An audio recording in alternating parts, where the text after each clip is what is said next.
Hello welcome जय हिंद प्यारे दोस्तों फॉर्मेटिव स्टडी में आपका स्वागत है। आज इस वीडियो लेक्चर में हम पढ़ेंगे सामाजिक अध्ययन। ठीक है। जैसा कि हम सामाजिक अध्ययन में सबसे पहले हमने भूगोल का जो पार्ट है वो स्टार्ट किया था हमने। ठीक है, तो आज हम देखिए इस वीडियो लेक्चर में लेसन का क्या नाम है, यानी चैप्टर हम पढ़ेंगे एशिया महाद्वीप में भारत। ठीक है, चैप्टर का क्या नाम है, एशिया महाद्वीप में भारत। और देखिए इसके बाद 2 क्लासेस शायद और होंगी और इसके बाद हम देखिए भूगोल का जितना है पोर्शन वो खत्म कर लेंगे और हम शिफ्ट हो जाएँगे हिस्ट्री पर। फिर हम चालू कर देंगे हिस्ट्री। ठीक है? जितना हिस्ट्री का पार्ट होगा वो हम खत्म करेंगे। ठीक है?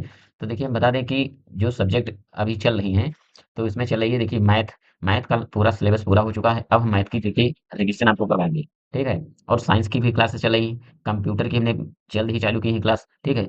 और साथ ही देखिए संस्कृत की भी क्लासेस चल रही हैं। और साथ ही साथ देखिए धीरे-धीरे जैसे एक सब्जेक्ट पूरा होता जाएगा, उसी के बाद दूसरा सब्जेक्ट हम चालू कर देंगे। तो जैसा कि देखिए अब हम या तो बाल विकास या तो शिक्षण अधिगम, इसमें से एक सब्जेक्ट अभी रिसेंट चालू करने वाले हैं। आप देखिए परेशान मत होइए और ना ही आप टेंशन लीजिए, क्योंकि हम देखिए स समय देखिए ये जो है बाल विकास शिक्षण अधिगम की क्लास इसलिए लेट कर रहे हैं क्योंकि शिक्षण अधिगम, ठीक है, बाल विकास और शिक्षण अधिगम ये जो आपके लिए नई सब्जेक्ट हैं, इनको जैसे ही आप पहली बार जब आप पढ़ेंगे, ठीक है, तो आपका देखिए एक बार में ही सारा कॉन्सेप्ट आपको क्लियर हो जाएगा और देखिए आपको बार बार नहीं पढ़ना पड़ेगा। अगर ये सोच रहे हैं कि आप अभी से बाल विकास शिक्षण अधिगम पढ़ लेंगे, तो जानते हो क्या होगा कि आपको दोबारा फिर ये पूरी बात रिवाइज करनी पड़ेगी, ये सारा कुछ आपका गायब हो जाएगा। ठीक है, ये हम खुद का अनुभव बता रहे हैं। ऐसा नहीं है कि हम पहले सब्जेक्ट इसीलिए हमने ये चालू किए हैं क्योंकि इनके बारे में अभी थोड़ा बहुत आप जानते हैं। और ये देखिए बाल विकास शिक्षण अधिगम आपके लिए नई है। ये लास्ट में आप पढ़िए जिससे कि आप ये सब आपका नया-नया बिल्कुल दिमाग में रहेगा भी और आपको ज़्यादा मेहनत भी नहीं करनी पड़ेगी, ठीक है? और दोबारा आपको रिवाइज़ भी नहीं करना पड़ेगा और अभी से क्या है अगर जल्द अभी से ये सब खत्म कर दिया जाता है स्टार्टिंग से ही, तो इसको आप एक बार पढ़ तो डालते हैं, फिर इसके बाद क्या है आधा से ज़्यादा से ये सब सफाया हो जाता और इसके बाद आपको दोबारा पेपर के टाइम फिर इसको रिवीज़न करना पड़ता, ठीक है?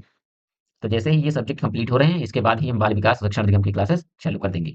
कोई भी देखिए किसी भी प्रकार की आपको ये टेंशन नहीं लेनी है, ठीक है? और इतनी अच्छी से तैयारी करवाएँगे, आपका सारा सिलेबस भी पूरा होगा और इतना अच्छा टेस्ट इ इस हिसाब से रखेंगे कि आपका सारा क्लियर हो जाएगा। आपका 90 प्लस मार्क्स बहुत ही आसानी से आएगा, ठीक है? बस आप फालतू की चीज़ों से बचे रहना है आपको, ठीक है? इधर-उधर भटकने की ज़रूरत नहीं है आपको। तो आइए लेसन को स्टार्ट करते हैं।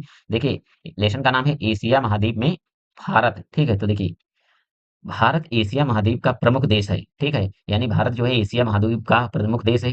यह क्षेत्रफल की दृष्टि से एशिया का 7वाँ सबसे बड़ा देश है, ठीक है? यानी क्षेत्रफल की दृष्टि से अगर देखा जाए तो भारत जो है 7वाँ देश है, बड़ा देश है, ठीक है? और जनसंख्या की दृष्टि से एशिया ही नहीं बल्कि पूरे विश्व में सबसे अधिक जनसंख्या वाला देश है, ठीक है? अगर भारत को अगर आप एशिया महाद्वीप में यानी आप देख रहे हैं तो देखिए ये क्या है, क्षेत्रफल की दृष्टि से अगर देखा जाए तो 7वाँ स्थान है, ठीक है? लेकिन अगर आप जनसंख्या के हिसाब से देख रहे हैं, तो ये टॉप पर है। ये सबसे ऊपर हाईएस्ट जनसंख्या अगर देखा जाए तो इंडिया में है, ठीक है? ये अपनी इंडिया में सबसे ज़्यादा जनसंख्या, पहले में चीन में हुआ करती थी। अब देखिए हम लोगों ने क्या किया है, चीन को भी पीछे छोड़ दिया है। और जबकि देखिए जनसंख्या पर काफ़ी कंट्रोल करना चाहिए, लेकिन लोग क्या है अब चीन को भी पीछे छोड़ रहे हैं। इसी वजह से देखिए बेरोज़गारी बढ़ती जा रही है। इतनी जनसंख्या हो चुकी है हमारे देश में, तो सबसे ज़्यादा अगर देखा जाए तो जनसंख्या भी एक प्रकार का देखिए काफ़ी नुकसान हो रहा है जनसंख्या से। इतना ज़्यादा जनसंख्या पे थोड़ा रोक लगाना चाहिए। और रोक तभी लगेगा जब लोग शिक्षित होंगे। वो अगला देखिए, भारत एशिया के दक्षिण भाग में स्थित है, ठीक है? तो एशिया की अगर पूछा जाए तो देखिए भारत जैसे है एशिया के दक्षिण में स्थित है, लेकिन गोलार्ध में सबसे पहले हमने पढ़ाया था कि देखिए ये पूरी पृथ्वी है, तो ऊपर वाला हिस्सा है उत्तरी गोलार्ध, नीचे वाला है देखिए दक्षिणी गोलार्ध। तो भारत जो गोलार्ध के हिसाब से पूछा जाए तो उत्तरी गोलार्ध में पड़ता है, लेकिन अगर एशिया के परिप्रेक्ष्य में पूछा जाए तो दक्षिण में है, ठीक है? जिसे दक्षिण एशिया कहा जाता है, ठीक है? इसके उत्तर में हिमालय पर्वत श्रृंखला है, जो अपना भारत है यहाँ देखिए, इस प्रकार जो अपना भारत है, तो इसके जो उत्तर में है, ये क्या है? उत्तर में यहाँ पर, ये जितना ये वाला हिस्सा है, अभी हम आगे देखेंगे, ये पूरी पर्वत श्रृंखला है, ठीक है? ये क्या है? पर्वतमाला है। फिर देखिए जो इसे मध्य एशिया से अलग करती है, तो ऊपर वाला जो हिस्सा है, इसे क्या है? मध्य एशिया से अलग करता है। भारत के पूर्व में म्यांमार, यानी भारत के पूर्व में क्या है? म्यांमार है और बांग्लादेश पश्चिम में पाकिस्तान, ठीक है? पूर्व में क्या है? म्यांमार और बांग्लादेश है और पश्चिम में है क्या है? पाकिस्तान और दक्षिण में है हिंद महासागर, ठीक है? दक्षिण में क्या स्थित है? हिंद महासागर। तो यहाँ पर देखिए ये वाला दक्षिण भाग है, यहाँ पर है ये हिंद महासागर, ठीक है? ये क्या है? ये हिंद महासागर है। अगला देखिए भारत की भौगोलिक स्थिति एशिया के व्यापार, संस्कृति और राजनीति में एक केंद्रीय भूमिका निभाती है। ठीक है? यहाँ विभिन्न धर्म देखिए यहाँ अपने देखिए अगर देखा जाए तो भारत में बहुत सारे धर्म जैसे हिंदू, मुस्लिम, सिख, ईसाई बहुत सारे धर्म पाए जाते हैं। ठीक है? और भाषाएँ यहाँ पर भाषाएँ भी बहुत सी हैं। ठीक है? और संस्कृतियाँ पाई जाती हैं। जो इसे विविधताओं से भरा देश बनाती हैं, ठीक है? यानी भारत कैसा है, विविधताओं वाला देश है। यहाँ पर हर प्रकार के धर्म पाए जाते हैं, भाषाएँ पाई जाती हैं, संस्कृतियाँ पाई जाती हैं। इसलिए हमारा देश कैसा है, विविधताओं से भरा हुआ देश है। देखिए, ये है पूरी हमारी पृथ्वी। तो इतना जो हिस्सा है ये वाला, ये इतना जितना हम हिस्सा देखिए नीला वाला हिस्सा, ये क्या है, पूरा एशिया महाद्वीप, ठीक है? ये एशिया महाद्वीप है। तो देखिए भारत कहाँ पर है, यहाँ पर देखिए, यहाँ से यहाँ तक, यानी भारत की कुछ स्थिति यहाँ तक है। तो ये वाला जो हिस्सा है इतना, ऊपर वाला उत्तर एशिया है, नीचे वाला दक्षिण एशिया है, ठीक है? इधर वाला पूर्वी एशिया है और ऊपर वाला ये पश्चिमी एशिया है, ठीक है? जिसे हम मिडिल ईस्ट कहते हैं, ठीक है?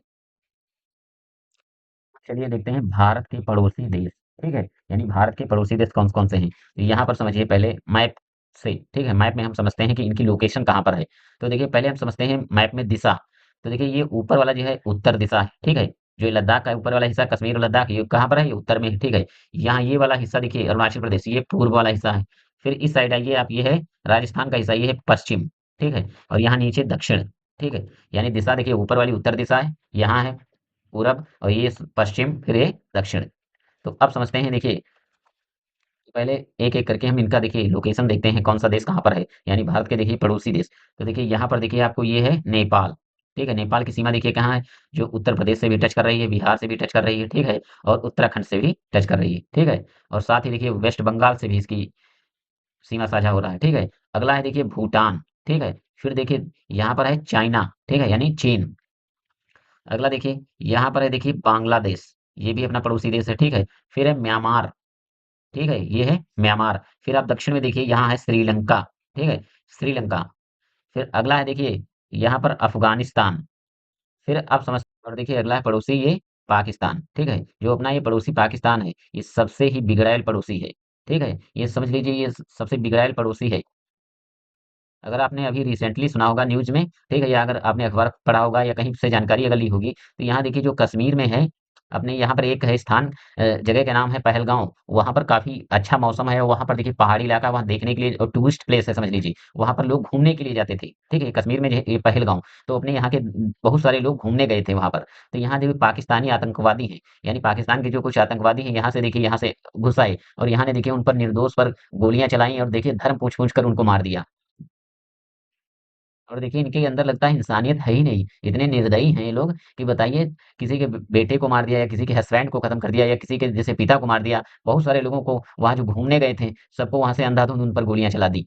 इ- देखिए सरकार को, हमें लगता है इनके खिलाफ सख्त से सख्त कदम उठाना चाहिए जिससे कि इनको सबक सिखाया जा सके। ये हर बार कहीं कोई न कोई इसी प्रकार की बेवकूफ़ी करते हैं और बेचारे निर्दोष को और असहाय व्यक्तियों को, जिनकी देखिए घूमने आए थे वहां पर घूमने, उनको क्या पता था कि यहाँ पर ऐसा होगा। यहाँ पर देखिए वो सब सोच कर यही आए थे कि यहाँ पर शांति है, वो अच्छा है, ठीक है? अब पहले के जैसा नहीं रहा।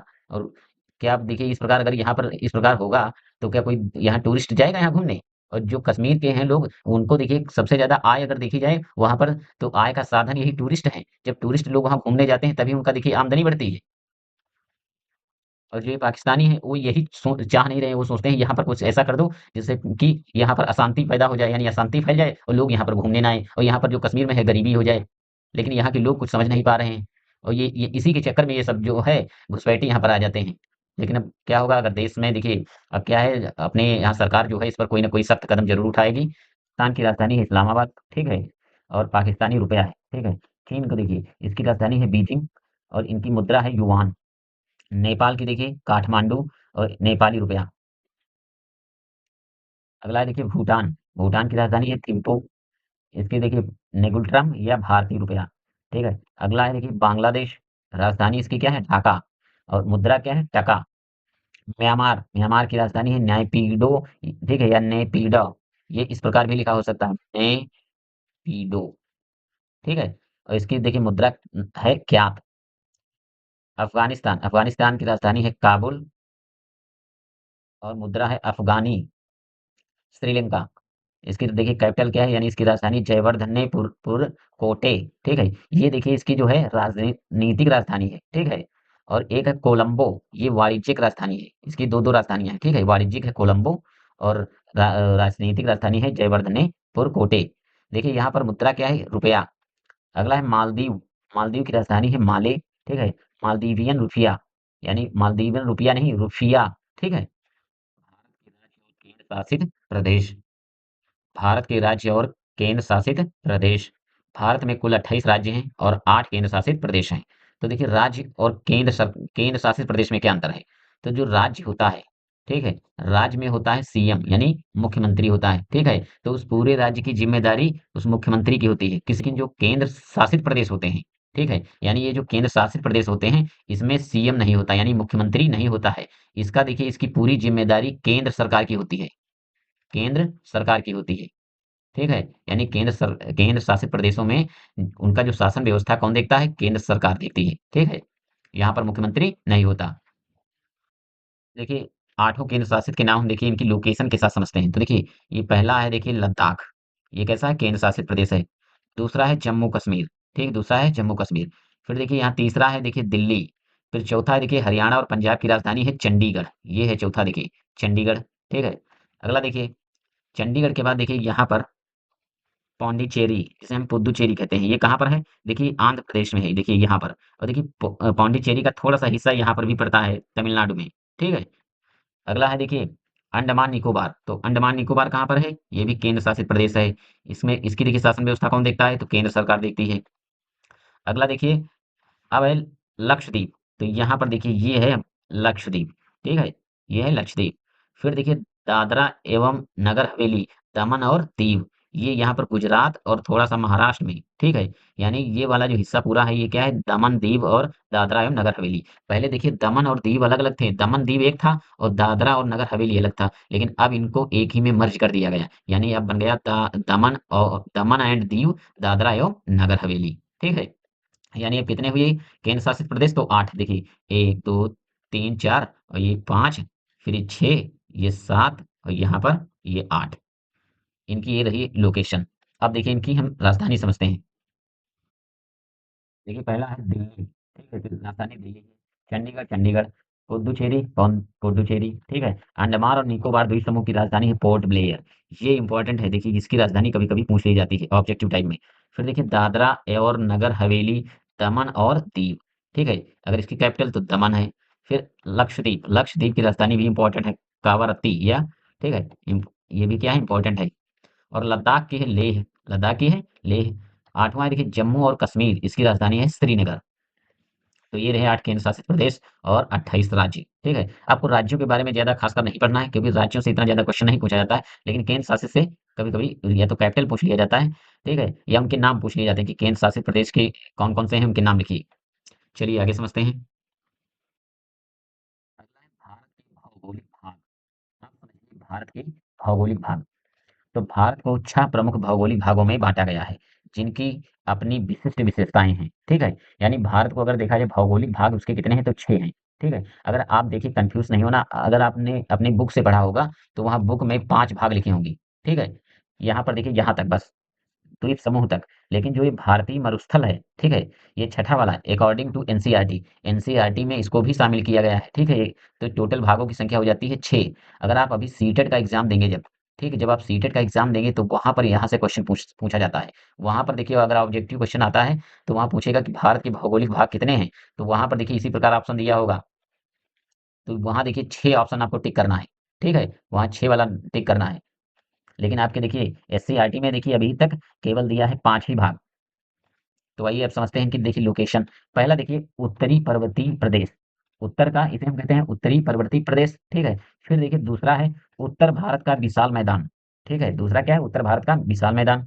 तीसरा है प्रायद्वीपीय पठार या इसे हम दक्कन का पठार भी कहते हैं, दक्कन का पठार, ठीक है? फिर है तटीय मैदान, फिर क्या है? तटीय मैदान। फिर देखिए पांचवा है द्वीप समूह और छठा है भारतीय मरुस्थल या इसे हम थार का मरुस्थल भी कहते हैं, ठीक है? देखिए यहाँ से अगर क्वेश्चन इसी प्रकार पूछ लिया कि भारत के भौगोलिक भागों को लिखिए, तो आपको यही लिखना है, ठीक है? अब हम इनके देखिए पहले इनके बारे में समझ लेते हैं, फिर एक-एक करके इनको समझते हैं। तो चलिए, तो देखिए उत्तरी पर्वतीय प्रदेश कौन-सा है? तो यहाँ से देखिए ये भारत का जो उत्तरी वाला ये वाला हिस्सा है, ठीक है? ये यहाँ से यहाँ तक, ये सब कैसा है? ये सब पर्वत है, ठीक है? ये यहाँ पर सब यहीं पर हिमालय पर्वत है, ठीक है? माउंट एवरेस्ट यहीं पर है, ठीक है? कंचनजंगा, ठीक है? केटू, ये सब इतना जो हिस्सा है ये ऊपर वाला, ये क्या है? पर्वतीय क्षेत्र है, ये पूरा जो है पर्वतीय क्षेत्र है। देखिए अगर इस पर्वत को हटा दिया जाए, यहाँ जो इतना विशाल पर्वत है ऊपर, ठीक है? ये इसीलिए देखिए, इस अगर पर्वत को ऊपर के हिमालय पर्वत को अगर यहाँ से हटा दिया जाए, तो जो ऊपर रूस में जो बहुत ज़्यादा बर्फ़ गिरती है, वो जो ठंडी हवाएँ हैं, ये पूरी बर्फ़ देखिए कहाँ अपने यहाँ देश में आ जाएगी। यहाँ पर जितने भी रहने वाले लोग हैं, सब यहाँ पर फ्रीज़ हो जाएँगे, यानी सब बर्फ़ में जम जाएँगे, ठीक है? या मौत भी हो सकती है, क्योंकि हम लोग उतनी ठंड झेल नहीं पाएँगे, ठीक है? यही पर्वत है जो हमें उस ठंड से बचाता है, ठीक है? वहाँ से जो हवाएँ आती हैं, वहाँ से जो बर्फ़ आती है, ये पर्वत इनको यहीं पर टकरा कर इनसे ये वापस चली जाती है, रुक जाती है, ठीक है? भारत का विशाल मैदान, तो ये वाला जो हिस्सा है उत्तर भारत का विशाल, यानी पंजाब, हरियाणा और देखिए उत्तर प्रदेश, ठीक है? ये वाला जो हिस्सा है, ये क्या है? उत्तर भारत का विशाल मैदान है। ये वाला जो हिस्सा है, यहाँ पर देखिए मैदान जो है मैदानी इलाका है, ठीक है? यहाँ कैसा इलाका है? ये सब मैदानी इलाका है। यहाँ पर देखिए खेती बहुत ज़्यादा अच्छी होती है। ये यहीं से देखिए सबसे ज़्यादा पंजाब है और हरियाणा, यहाँ पर खेती बहुत ज़्यादा होती है, यहाँ पर बस फसलें ज़्यादा उगाई जाती हैं। इसी प्रकार उत्तर प्रदेश में भी और बिहार है, वेस्ट बंगाल यानी पश्चिम बंगाल में भी। ये कैसा है? ये मैदानी इलाका है। यहाँ पर जनसंख्या भी बहुत निवास करती है, क्योंकि देखिए उत्तर प्रदेश और बिहार और बंगाल, इन 3 राज्यों की जनसंख्या बहुत ज़्यादा है। देखिए जो मैदानी वाला इलाका है इसमें क्या है, पंजाब है और हरियाणा है, ठीक है? और उत्तर प्रदेश, वेस्ट बंगाल और बिहार, झारखंड, यहाँ पर देखिए, यहाँ पर ये आपको मैदानी इलाका है, यहाँ पर आपको पहाड़ नहीं मिलेंगे, ठीक है? समतल एरिया मिलेगा। यहाँ पर खेती बहुत ज़्यादा होती है, यहाँ यानी फसलें ज़्यादा पैदा की जाती हैं। अगला है देखिए प्रायद्वीपीय पठार, इसे हम दक्कन का पठार भी कहते हैं। तो ये वाला जो हिस्सा है, ठीक है? यहाँ से लगाकर देखिए यहाँ तक, ये वाला हिस्सा, ये हिस्सा कैसा है? ये पठारी इलाका है। ये सब क्या है? ये पठार है। ठीक है? यहाँ पर देखिए ये समतल पठार है, ठीक है? इस पर आप देखिए खेती भी कर सकते हैं, ठीक है? लेकिन ये इसे हम पर्वत नहीं कह सकते। देखिए अगर पर्वत है तो इस प्रकार नुकीला होता है, बिल्कुल नोकदार, ठीक है? ऐसा पर्वत। लेकिन ये क्या है देखिए, ये बिल्कुल नुकीला नहीं है। ये देखिए है तो ऊँचा, ठीक है? लेकिन ये देखिए पठारनुमा है। ये कैसा है? पठारी इलाका है। यहाँ पर देखिए खेती भी की जा सकती है। तो ये वाला जो क्षेत्र है कैसा हुआ? प्रायद्वीपीय पठार, ठीक है? अगला है जो हमारे ये तटीय मैदान। तो तटीय मैदान कौन से हैं? ये वाला जो इधर देखिए समुद्र है, यहाँ पर देखिए ये सब समुद्र है। इसके किनारे वाला ये जो जितना क्षेत्र है ये, यहाँ से देखिए यहाँ से ये वाला क्षेत्र और इस साइड का ये वाला क्षेत्र, ये सब कैसा है? ये तटीय मैदान है। ये वाला कैसा है? तटीय मैदान, ठीक है? ये तट पर है, देखिए समुद्री तट। जैसे आप नहर के किनारे जाएँ तो इसे नहर का जो किनारा होता है उसे तट कहते हैं, ठीक है? यानी जैसे इस प्रकार का पानी भरा है और पानी के किनारे पर ये ज़मीन है, तो इसे हम कहते हैं तट। तो ये कैसा है? ये तटीय मैदान है। फिर है द्वीपीय समूह, यानी द्वीप समूह कहाँ-कहाँ? तो देखिए ये जो अंडमान है, अंडमान निकोबार, ठीक है? ये है द्वीप समूह और ये लक्षद्वीप, ये कैसा है? ये फिर है द्वीप समूह। तो ये 5वां भाग हुआ। अब आता है देखिए छठा, जिसे हम कहते हैं मरुस्थलीय, देखिए भारतीय मरुस्थल या थार का मरुस्थल। तो ये जो राजस्थान वाला इलाका है इतना, ठीक है? ये राजस्थान में आपने देखा होगा यहीं पर थार मरुस्थल है। यहाँ पर बारिश बहुत कम होती है। कुछ देखिए जो इतना है ये गुजरात का भी हिस्सा, ये कैसा है? मरुस्थलीय इलाका है। अब देखिए इनको हम एक-एक करके समझते हैं, ठीक है? तो देखिए पहला है उत्तरी पर्वतीय प्रदेश, ठीक है? यह योगावली पर्वतों की एक श्रृंखला है जो भारत की उत्तरी सीमा पर पश्चिम से पूर्व तक फैली हुई है। यह दुनिया की सबसे ऊंची पर्वतमाला है और इसमें कई ऊंची चोटियां हैं, ठीक है? जैसे कंचनजंगा, नंदा देवी, हिमालय नदियों का स्रोत है, ठीक है? और भारतीय जलवायु को बहुत प्रभावित करता है, ठीक है? जैसा कि मैंने पहले भी बताया, अगर ये हिमालय पर्वत ना होता यहाँ ऊपर ठीक उत्तर में, तो जो रूस से चलने वाली जो ठंडी हवाएं होती हैं ये भारत में आ जाती, तो भारत का मौसम जैसा आप अब देख रहे हैं ऐसा नहीं होता, फिर यहाँ पर भी रूस जैसी ठंडी होती, ठीक है? फिर अगला देखिए इसे 3 प्रमुख समानांतर श्रेणियों में विभाजित किया जा सकता है। महान या आंतरिक हिमालय, ठीक है? हिमालय को हम देखिए ऊपर वाले इलाके को हम 3 श्रेणियों में विभाजित करते हैं। एक है महान या आंतरिक हिमालय, फिर यह सबसे उत्तरी और सबसे ऊँची चोटी है, जिसमें बर्फ से ढकी रहने वाली चोटियाँ शामिल हैं। अगला है देखिए मध्य हिमालय, देखिए हिमाचल, जो ये हिमाचल प्रदेश का हिस्सा है, यह हिमाद्री के दक्षिण में स्थित है, ठीक है? और इसमें कई लोकप्रिय हिल स्टेशन हैं, ठीक है? अरुणाचल प्रदेश, यहाँ देखिए कुल्लू मनाली, ठीक है? यहाँ रानीखेत, यहाँ पर घूमने के लिए बहुत अच्छे हिल स्टेशन हैं। यहाँ पर देखिए ज़्यादातर फ़िल्मों की शूटिंग यहाँ हिमालय में, जैसे कुल्लू मनाली है, इसका आपने काफ़ी ज़िक्र सुना होगा, वहाँ पर ज़्यादा शूटिंग होती है। फिर अगला देखिए बाहरी हिमालय या शिवालिक हिमालय से कहते हैं। यह सबसे दक्षिणी श्रेणी है और अपेक्षाकृत कम ऊंचाई वाली पहाड़ियों से बनी है, ठीक है? यहाँ अगर देखा जाए तो आंतरिक हिमालय से थोड़ा नीची पठारी मतलब सॉरी नीची जो पहाड़ियाँ हैं, इतनी ज़्यादा ऊंची पहाड़ियाँ नहीं हैं।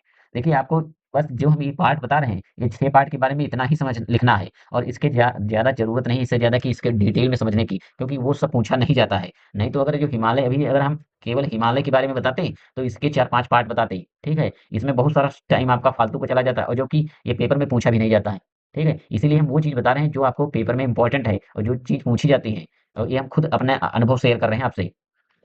अगला देखिए, अगला है देखिए उत्तर भारत का विशाल मैदान। आप देखिए उत्तर भारत का विशाल मैदान, यह सिंधु, गंगा, ब्रह्मपुत्र नदियों और उनकी सहायक नदियों द्वारा लाई गई जलोढ़ मिट्टी से बना है। ठीक है? यानी जलोढ़ मिट्टी से क्या है? देखिए जो पानी ऊपर से बहकर आता है, ठीक है? धीरे-धीरे पानी बहकर और मिट्टियों में देखिए थोड़ा-सा मिट्टी का देखिए कण आकर जो जल के ऊपर जैसे एक परत बना देते हैं, उसे हम कहते हैं जल-ओढ़, ठीक है? यानी जलोढ़ मिट्टी, ठीक है?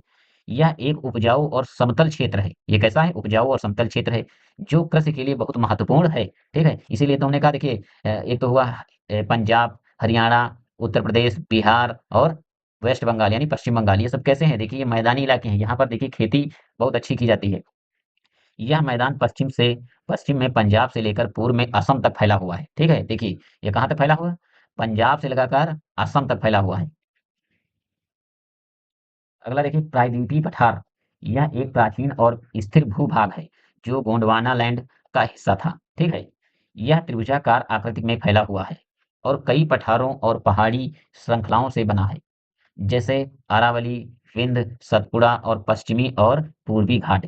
यह क्षेत्र खनिजों से भरपूर है। इस क्षेत्र में जो जैसे मैंने बताया बीच वाला जो पठारी हिस्सा है, ठीक है? इस प्रकार जैसे अपना ये